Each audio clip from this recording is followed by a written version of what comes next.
Sa kadaghang atik diri sa tibuok kalibutan, mao gid akong pinaka-the best nga nabalaan mo. Karong adlaw magluto na putag pinakalamig nga Spanish bread nga inugkaon nimo makaana ka nga anar maguna pero atik ra. Tirada dol.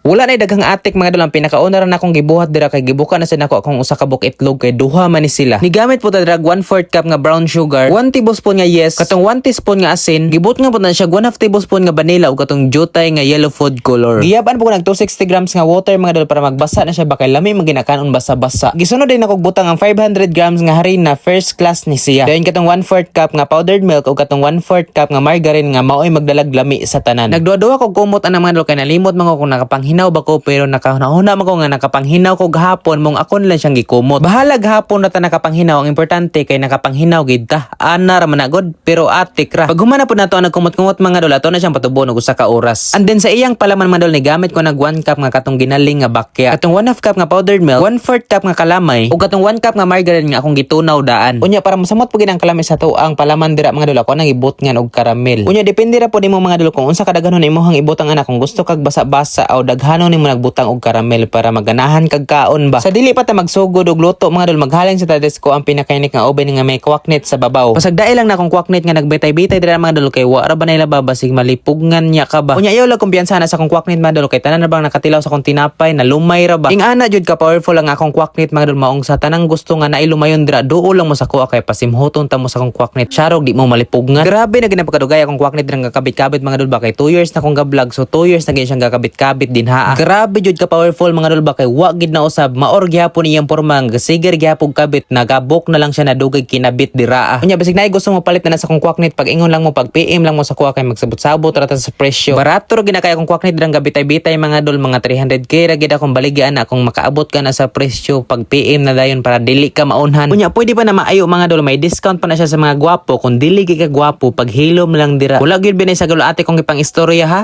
pero atik ra. So balik na diri sa ko ang gihimo nga tinapay mga dol, hapit na may tanahong maghulma ani ako rin gipalamanan og katong gihimo na to gaina, tapos ako ang gipaligid-ligid ba. Ako rin siyang gipaligid-ligid diri sa katuro gihapon ginaling nako nga kuan ba kanang bakya. So pag human ako pasaw-saw man mga dol sa ginaling nako nga bakya, ako rin siyang gibutang diri sa ko ang lutuanan. So maon ni siya ang finished product. So kung imo siyang tutukan, mura gyud siya kuan kanang Spanish bread. Pero kay naaman ta sa Philippines mga dol, di po guro ni pwede nga tawgon og Spanish bread diri.